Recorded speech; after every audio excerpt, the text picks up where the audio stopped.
So this next introduction is actually a good one for me. You know, sometimes you meet people who are going to change your life, and so this is part of that introduction. So I was on sabbatical in 2011 in the Netherlands, and was speaking at a conference. At the end of the conference, this guy comes up to me and says, "How'd you like to get involved in some peer work with me?" And I got a group coming to the United States. I said, "Oh, sure." And I figured, you know, no big deal. This guy will get back to me. Eventually, it was the next day, I think it was, I got on the train and met with Rokus and his group. And that started me working very seriously with some of the organizations there in the Netherlands, or continuing my work in the Netherlands. But it wasn't over yet. I get an email from Rokus and Harry, who have now met at this point, saying, "How'd you like to go to Romania?" And I said, "Romania? Why would you want to go to Romania?"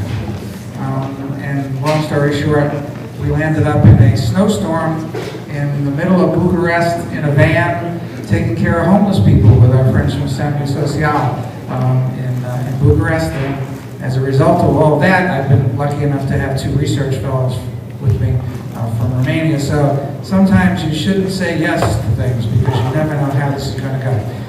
So I want to introduce Rokus, Loopik, and Harry Gras, my friends, who will be talking to you about work that they do in multiple countries. Gentlemen.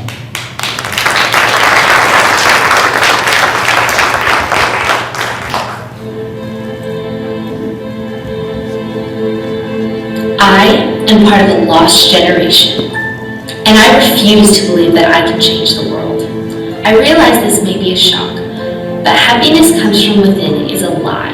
Money will make me happy. So in 30 years, I will tell my children they are not the most important thing in my life. My employer will know that I have my priorities straight because work is more important than family. I tell you this, once upon a time, families stayed together, but this will not be true in my era.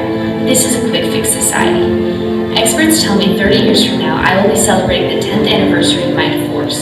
I do not concede that I will live in a country of my own making. In the future, environmental destruction will be the norm. No longer can it be said that my peers and I care about this earth. It will be evident that my generation is apathetic and lethargic. It is foolish to presume that there is hope. And this will all be true unless we reverse it. There is hope. It is foolish to presume that my generation is apathetic and lethargic. It will be evident that my peers and I care about this earth. No longer can it be said that environmental destruction will be the norm. In the future, I will live in a country of my own making. I do not concede that 30 years from now, I will be celebrating the 10th anniversary of my divorce. Experts tell me this is a quick fix society, but this will not be true in my era. Families stayed together once upon a time. I tell you this, family is more important than work. I have my priorities straight because my employer will know that they are not the most important thing in my life. So in 30 years, I will tell my children, money will make me happy is a lie. Happiness comes from within. I realize this may be a shock, but I can change the world, and I refuse to believe I am part of a lost generation.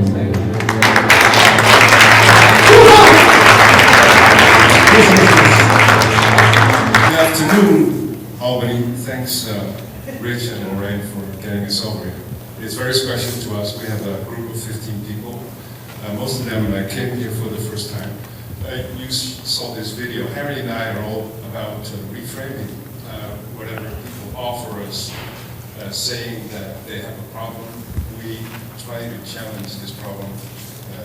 We try to change this problem into a challenge within 10 seconds. We got pretty good at it, so we try to show you today in our presentation something about it. This is a picture, not from last night, but it could have been from last night, wasn't it, Harry? Yeah, it was amazing. Yeah. So we were sitting in this hotel lobby, and there's this lady with another Mac. She's like far away from us. And I go to the restroom, I come back, she's sitting at our table, and Harry is talking to her. And I thought, oh no, don't do this, because there goes our preparation time for this presentation. So we started talking to this wonderful lady who was a headhunter for chefs. She works for Yankee Stadium, I don't know, big companies. And, well, I believe we left the bar at 12 or something. So if our presentation is kind of messed up, that's because why? How do you fall from your beliefs? That is what Harry and I do with each other every day. We promised a long time ago together that whatever we would say to each other, we will never turn our backs towards each other. We are long-time companions. And Harry wasn't born on the face of this earth to make my life miserable, and it's the other way around too. So whatever we go through, we always talk through it. There are no problems in the world to us. We can solve them, isn't it, Harry? Yeah, that's true. Like in the video. Yeah, like in the video. Yeah. That's why we're standing over here, because we want to see you, we want to see your eyes, because that's like about connection. Talking about it, Harry. Talking about Okay, it. because I want to see your eyes. And so we can make a connection. And when you are sitting down, nobody is dreaming. So I like this, to get an interaction. Yeah, this is like a picture from Sunday. We arrived in New York. It was raining, unluckily. But this is a few people of our group hiding from the rain and, watching this world miracle, which is called Times Square. For us, it's a world miracle. So before we proceed, I would like to do some, up there shouldn't stand misunderstandings and confessions. So we'd like to take away some misunderstandings before we start. We apologize.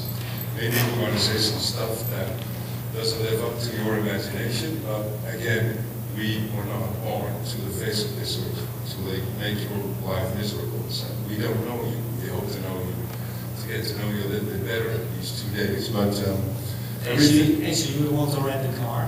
Yeah. Almost, you're a little bit angry, Rokus. Yeah. She tried to charge me $800 extra by giving me another car that I asked for.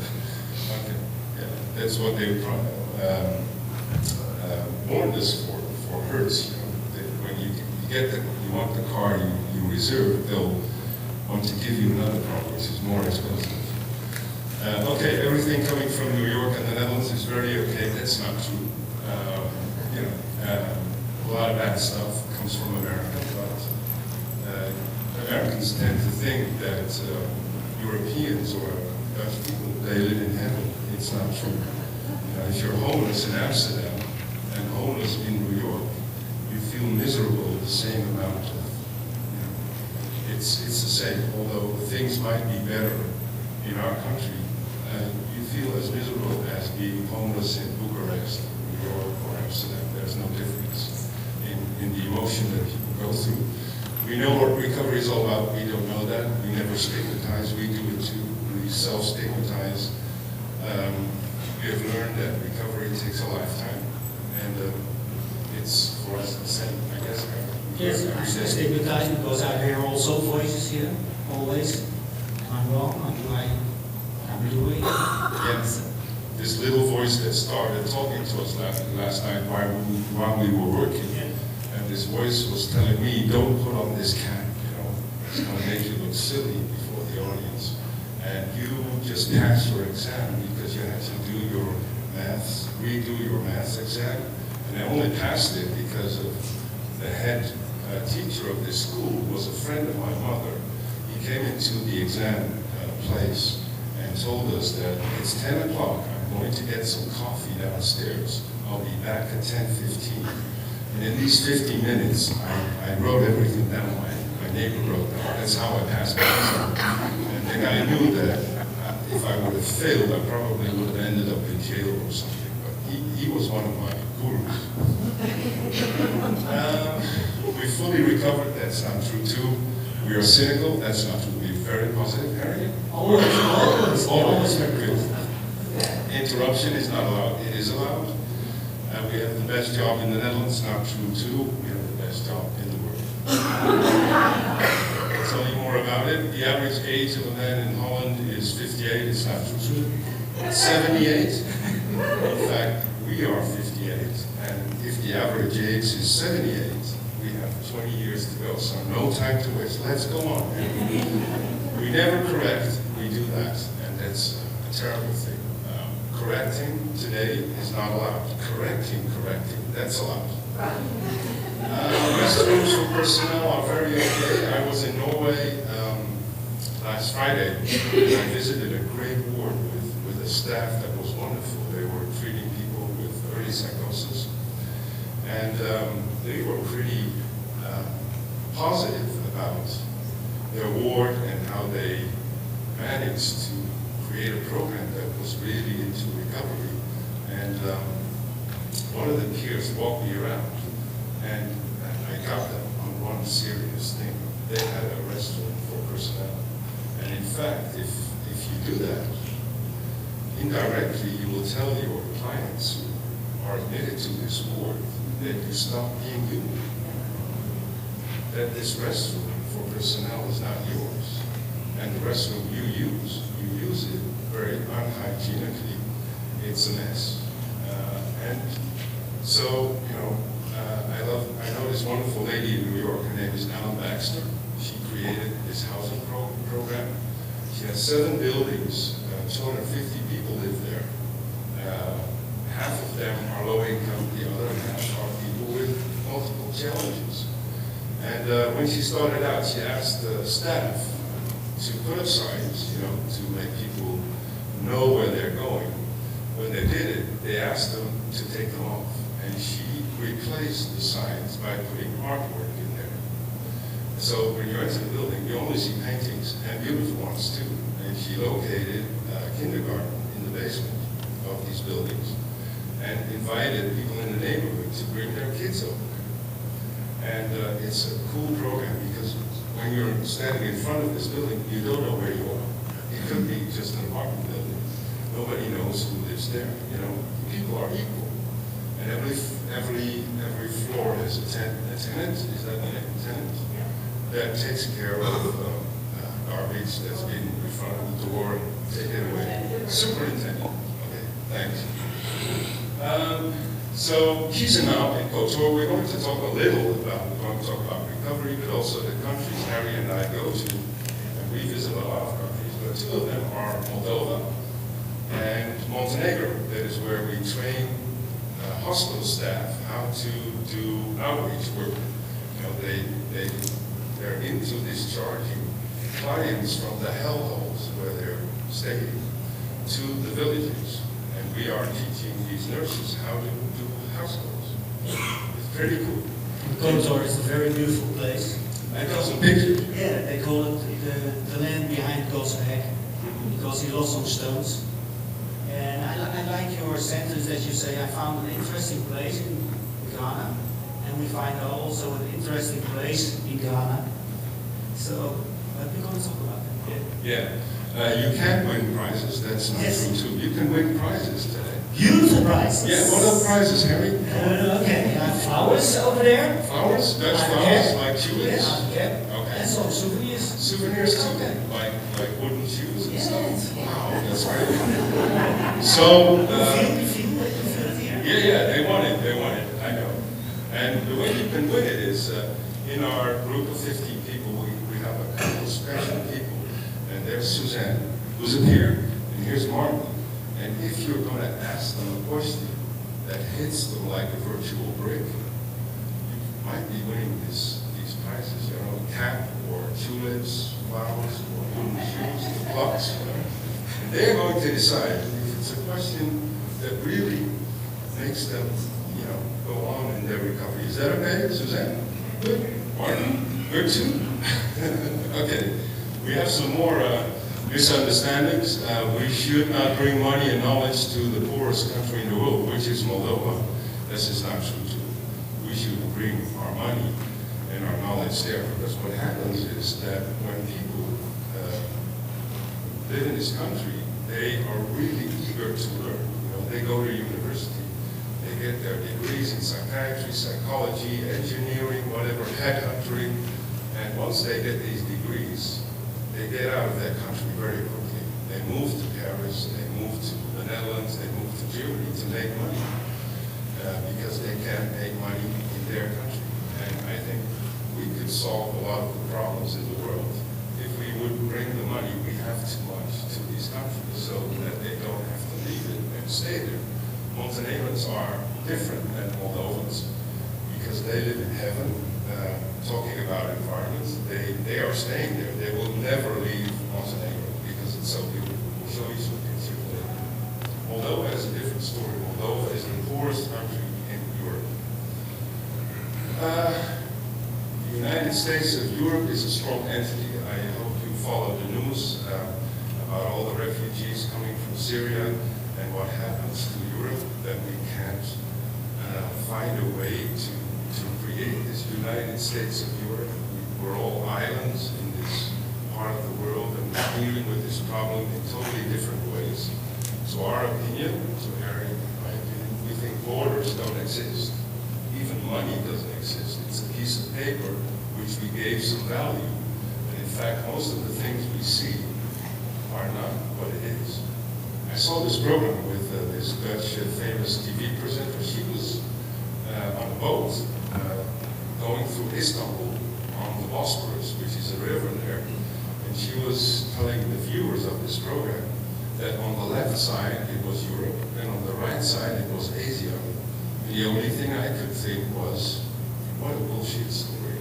We gave names to these countries, but in fact they don't exist. The world belongs to everybody. So all these 100,000 of Syrians who are trying to escape their country, risking their lives.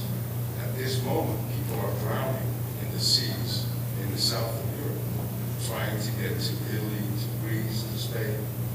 And they have all the reasons to do it. After the Second World War, when we were going through hunger in Europe, there was no food. You know what Europeans did? They came to your country. They fled, massive people fled to Canada, to America, to Australia. We did the same thing. And now, when Syrians are coming, we are trying to keep them where they are. It's a crazy world. We think they have the right to come to our country. Are we on track, Harry? Yeah. Rich people share better, that's not true too. Poor people don't share, that's not true too. It's the other way around. Poor people share better. When you go to Moldova and you visit these professionals, which we train, they'll invite you at their homes at night and they'll share their last meal with you. Rich people don't share very well. Mental health in Moldova and Montenegro are way ahead of us. It's not true too. We visited the hospitals there, and I have a dog at home. His name is Joe. He's our social worker. Whenever my wife raises her voice to me, he starts barking. So very good. You can measure your marriage and all that. But I wouldn't leave my dog Joe in these hospitals for 10 minutes, to be quite honest. It's very terrible. The conditions are appalling in these psychiatric facilities, and we should bring our money over there. And our chairs and our beds and clothes and whatever we can take there to make the lives of these people who are needed there a little bit better. Yeah. So this is a sign of a clinic which is in Moldova. This is like one of the buildings that is up there. In fact, I must say this one is closed, but the one that is open doesn't look very much better than this one. These are the conditions that people stay in these hospitals. I was there a couple months ago, and I was walking around on this hospital ground, and suddenly I saw this room, and the guy was a guy at the window, a very young guy, was eating like this. And I spoke, I'm sorry for that, but I gave him a few cigarettes through the window because he couldn't get out. So I walked around to the main entrance and asked the nurses if I could see this ward. And this was a room, like 1/4 of this room, and it was stacked with beds, like 25 or something. And the beds were like this together. The smell was awful, and this was their observation ward. And 25 men sleep there, men with various challenges, that I can see all sorts of problems that people have. And the biggest shock was that some men were in this room. They were not allowed to get out for 20 years. That was their home. So these are the conditions that people work in there. These are people from Moldova. No, Montenegro, isn't it, Harry? They came to... Session. Yeah. Session is the director. Yeah, the one in the middle up front. And Ionela is a small lady left of him, and she's from Romania, and she's very small, but she's very hard to deal with. She finds all these European money to take to these countries and train people. She's like a hard bargain. You know, if you have to deal with her, I can't do it. I'm too small for her. She's really great. And she has a reason to do this. She finds all these funds to train teams in all these countries where conditions are very poor. And the guy on the right, that's a funny guy because we trained him. And this guy was coming to the training in boss clothes every day. And you know how much money this guy is making per month. He makes $300 per month, working 16 hours a day, 6 days a week. And I asked him, how is this possible? You make $300 per month. How can you wear these boss clothes? And it was very funny because he said, Rokus, if you want to come back here, there's one question you never ask a guy from Montenegro. Don't ask him how he makes his money, because we make money in a totally different way. And there's a reason for that, because people have to, you know. So Rich was talking about corruption. These countries have no other way of survival than being corrupt. Okay. This is a picture from Moldova. We visited a ward. Tell something about it. And this is the ward in Moldova, psychiatric ward. And there are nurses and psychiatrists. You know how much a nurse earns per month? The guy next to me. The guy next to Rokus. What do you think? If you have a rights, you can win a prize.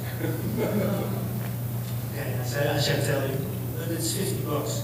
$50 a month. And a psychiatrist is about €200. And half of that goes to rent. Yes.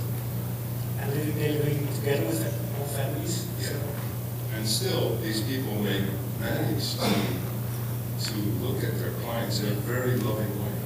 You know, they love what they do. If they would be clever, they would leave this hospital and go to school, learn something different, because this will never be a moneymaker for them. So their heart is in it.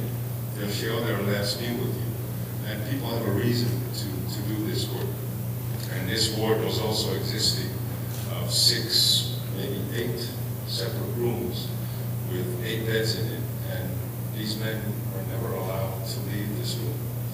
You know, they're there for years, which is amazing. Talking about recovery, how can you expect people to recover by keeping them in a room for so many years? Here are these people again, wonderful people. Did you tell how much a psychiatrist earns? $300 per month. Yeah. So you can imagine if you have a reason to leave your country because of making more money in the Netherlands. These people came to the Netherlands. One of the psychiatrists asked a Dutch psychiatrist how much he earned. And the Dutch psychiatrist asked him, do you really want to know? Because he knew he was in big trouble, you know, getting this question. Yeah, I really want to know. So I make between 80,000 and 120,000 euros per year.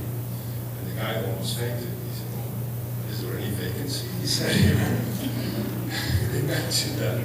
You know, we in the rich West, we earn so much money. Last week I was in Norway. There were some nurses complaining about how hard the conditions were on their wards. Remember? Feeling homeless in Amsterdam, or New York feels the same misery for nurses who are looking out for a better environment. They feel as miserable as nurses over there. The only difference is that if you work in the Netherlands or Norway, and on Sunday evening you're thinking about going to work on Monday, and you might feel like not good about it because you're nervous and you don't like your job. The real thing is that these people go to hell. When you live in Norway and you go to your job on Monday, you go to heaven.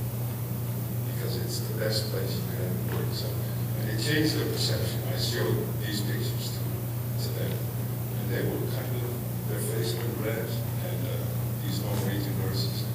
There's not a lot to complain about when you live in these rich Western countries. Okay, this is one of the wards in Montenegro. Every ward is closed, and they look like jails. You know? was one ward existing of 4 rooms. 4 men lived there. And a nurse would never go in there because these men were so-called dangerous. They had cameras in every room and they would watch them all day. But no nurse would dare to go in because these men had committed things that were really bad. But in the Netherlands, we have high-tech wards where men like that stay. They have their own really fancy kitchen. They can cook steaks every day. When you walk in these facilities, there's a library, there's an internet cafe, there's a sports room. In every room, there is a gallery. There's somebody to talk to. That are the conditions in Dutch prisons and in Dutch psychiatric wards. It's very good. I want to stay there. So these are some nurses from Moldova, and it's really cool working with them because these people are eager to learn new stuff. Whenever we go there, we're having the greatest time because they have not 100, but 200% focus. They want to have the new stuff. They want to have what you have because they know what they miss. They know what they're doing, this reading and teaching and learning for. There's a reason to get out. And these are wonderful people to work with. And guys, Andre? Yeah. Andre, I was, his mother is a general doctor, and also his father, and I was there at home. And I was sitting there in the kitchen, and they speak to me, and they show me their family history. And Andre as a kid, his brother as a kid, he's living outside because also his brother is living by his parents to earn money. Talking about community. Yeah. Which is wonderful. These are some nurses. This is the ambulance of this big hospital. These are all Russian army trucks. This is our taxi driver. This is the man also who told me, never ask a man how he makes his money. He has probably about 4 professions. One day, part of the day he's a taxi driver, the other part he'll be in a restaurant or whatever. This is Kotor. This seems like heaven, isn't it? It's amazing. It's like a Norwegian fjord and in the south of Europe. And somewhere in the back where the city ends, there's this hospital where people are hidden away from the community. And we try to teach them outreach work. This is the staff of the hospital. Always really into learning and always dressed up when they come to the training. They have a reason for that. Palm trees on the hospital terrain, which is kind of beautiful. This is what when we started out training them, we were in the classroom, teaching them about RAD, about peer support, and they loved it. And then one day, we thought about maybe we should make them do some house calls. We asked them, how many of you did do a house call in your professional life? Nobody. They never did a house call. And we couldn't believe it because we only do house calls. And so we took them out to do house calls, and this is an amazing guy. And it was a life-changing event, both for the nurse and for this person that was visiting at home. This guy thought he won the lottery. What are you doing here? Yeah, we're coming to your home. And he said, it's the first time in 10 years. How come? Yeah, we're praying about these 2 crazy guys having Rokus. And this man couldn't believe that the nurses were coming to his home. He stayed there for a couple of hours, and he showed us around. And I shot a little movie.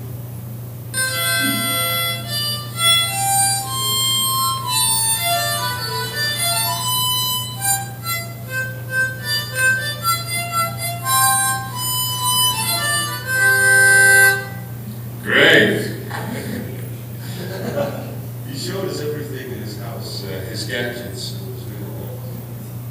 Look at this can. It seems like a soda can. Something different.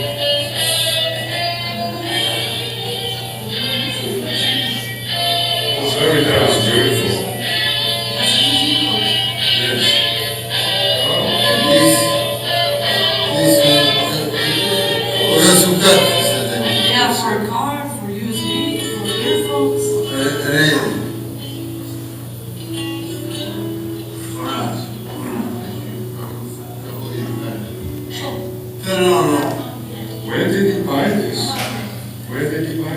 a bien s'est coupé au bien s'est coupé au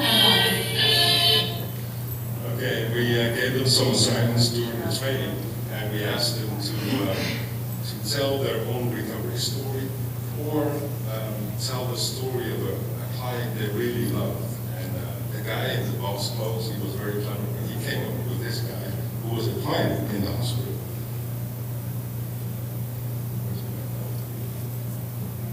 And all these people had amazing talents which they didn't know about.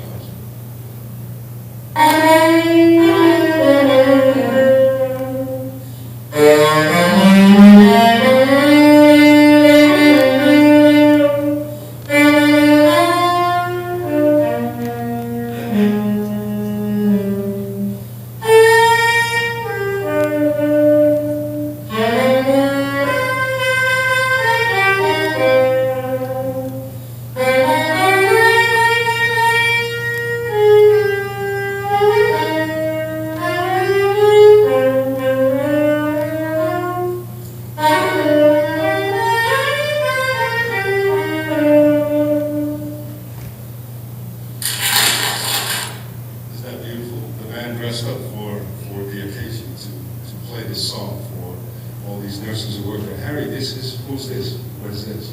This is me with my kids and my wife. Because I'm a lucky guy, I'm not a peer. I'm a psychiatric nurse and I'm working on the street until 1995 now, until now. To get people who are avoiding care and who are addicted to using drugs, maybe suffering from a mental illness. So, but I'm very lucky because I think, whoa, and later I can translate what that means, because I think it's working on what works. And there is hope because this why I'm lucky, because they have no psychiatric disease. And I hope that that's still going on that way. But you never know. And I like the word hip-hop recovery, because your life goes like this way. Also, I don't like stabilized life. So this is my family. I have the strange names because the oldest one is Chico, and the second one is Cook. He's Reiki. The third one is Hoagie from Baywatch. It's little, from Baywatch. And the last one is Mookie. She's 18. My wife, she said. And I'm very proud. And that's the same, because there is no difference between us and the clients. So they're all the same. This is beautiful. This is Kotar. It's so amazing. If you ever have a chance to go to Europe, go to this place, to Montenegro. It's the most beautiful destination you could have. Take a plane to Dubrovnik, rent a car, and it's about 50 kilometers, and you go to Kotar. It's beautiful. This is an amazing story about that guy. The last time I take my wife with me, because he's also working in the field, and he was sitting there every day. And you see, there's a transistor radio, and he's playing every day. I was sitting next to him, and the whole week he was saying nothing to me. And we were leaving, and I want to give him a hand, and he's doing like this. He was only smiling. He said, wow. That was beautiful. Let's go goosebumps. This is also the psychiatric ward in Kotor. You see, it's like a prison. It's really like a prison. This is the place where when people who are admitted to the hospital come in, mostly with a police car or ambulance, and they don't have like peers welcoming them, telling them that they'll make their stay as short as possible. They are brought into this room, aggressive or not, and this hospital staff has to deal with it in some way, and it's very difficult conditions. What's this, Harry?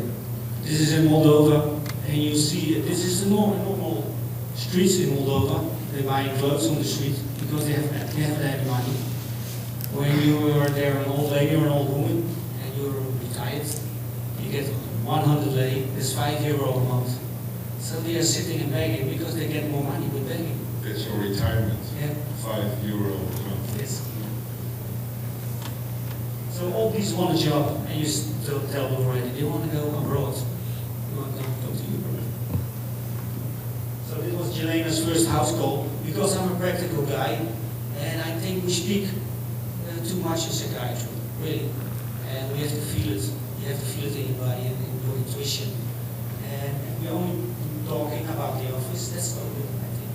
So you have to practice and to practice. I think 1 hour practice say more than 1,000 words. So we introduced the house calls. And actually, I want to do it the whole week, doing house calls to train them. And I learn also from them. And it's really funny, you know what they did, all these nurses, we kind of tuned them into it. But, so we were talking at the end of Tuesday, training day, to them about the house calls on Wednesday. And, you know, we learned what do you look out for when you do a home visit, how do you communicate with people.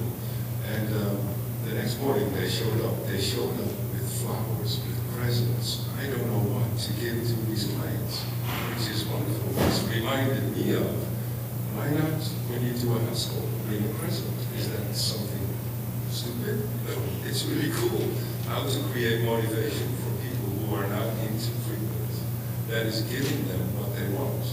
I took Housing First to the Netherlands, which is created in New York, which is every city in America has Housing First programs. And Housing First, giving away homes to people without preconditions in every city in the world, also in Europe, they have a lot now too. It creates 85% success rate. You know what Dutch people ask when I take groups to New York and they see Sansenbergs, the CEO, telling them that he has an 85% success rate. You know what Dutch people ask him? Can you guess? You can win a prize if you have the right answer. Come on. Come on! You walk this path. Or tulips. They ask him why he does that. Because he's my witness. She signed my plate. Oh.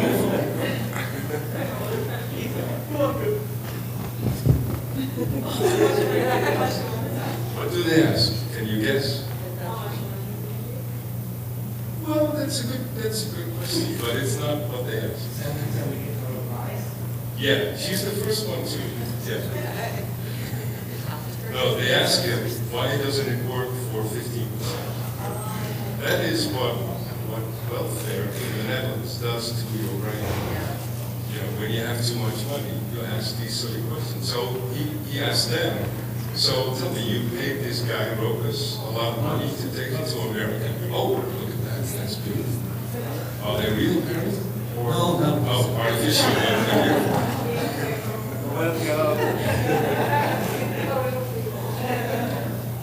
I thought Americans applauded everything.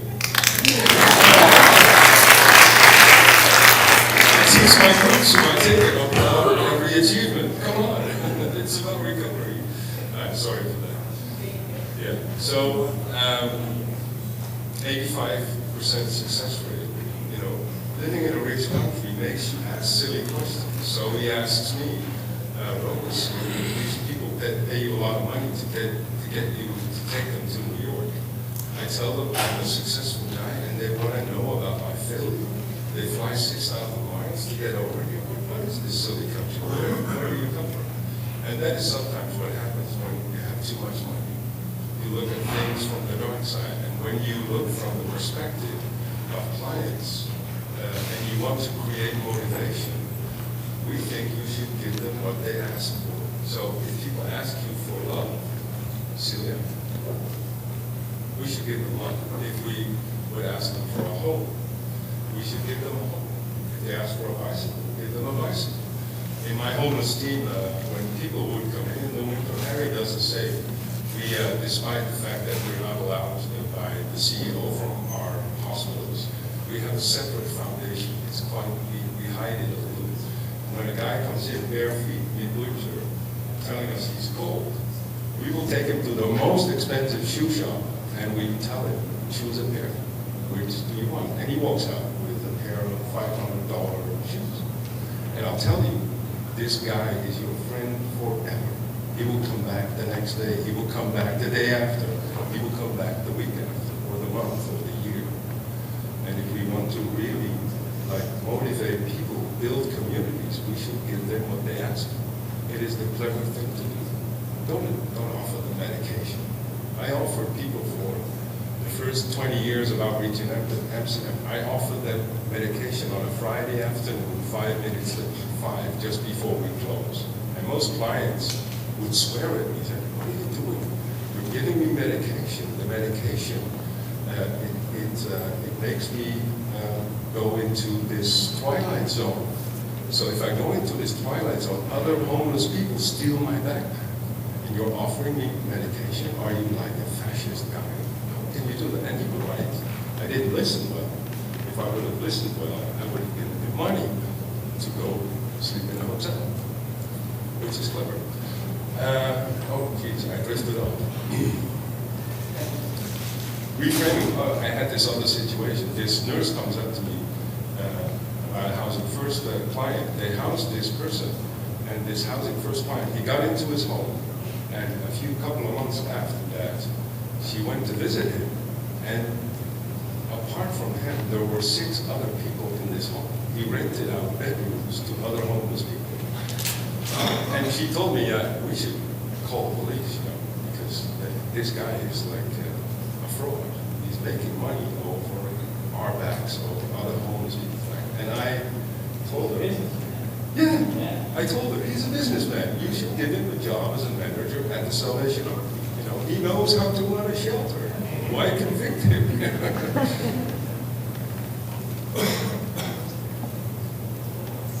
So, this is very important because I don't know what recovery is, because it's for every person not the same. But when you are doing house calls, we talk about it after house calls, and how does that feel?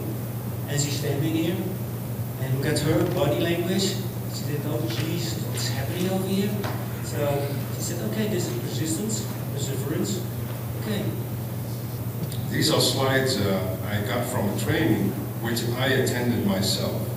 And the training was because I messed up my marriage, almost. I was in deep trouble. One day I came home, my suitcase was at the front of the door, and my wife told me, maybe you should go somewhere else, live somewhere else. And it was because I was working like 7 days a week with my homeless team, which was rock and roll in Amsterdam. I loved it. When we finished work, we would go to pubs and concerts and whatever. And one day she got fed up, quite right. And I followed this training, and they lock you up for 5 days in the training location. When I wanted to go to the bathroom, there was a person standing at the door asking me, "Are you sure?" I said, "What do you mean? Are you sure you want to go to the bathroom?" I said, "Yeah, I have to go." "Why?" I asked him, "Why? Why are you holding me?" He said, "Well, maybe in these 5 minutes when you're going to the bathroom, the most important lesson in this training will pass, and you would have missed it. Are you sure you have to go?" I went back to my chair. I hold my pee for 2 hours. And it works. This is the lifeline we walk. Most people, all people are born with courage. Young kids look at the world in a most profound, positive way. They will jump into anything.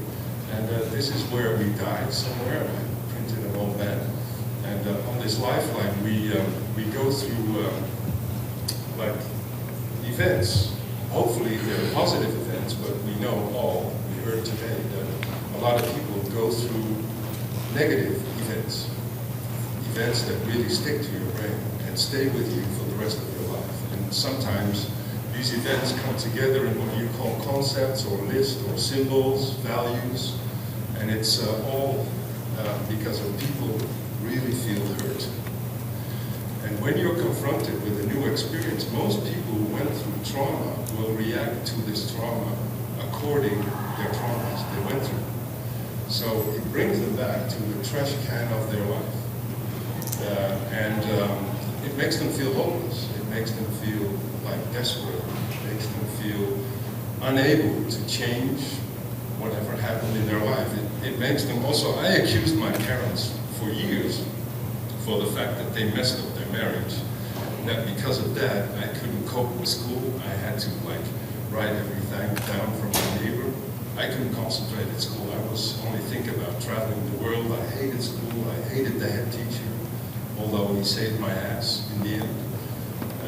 It's all about being powerless. People have no power, feeling of power with which they can change their life, and ratio and routine are also some of the states of mind that can keep you in your comfort zone.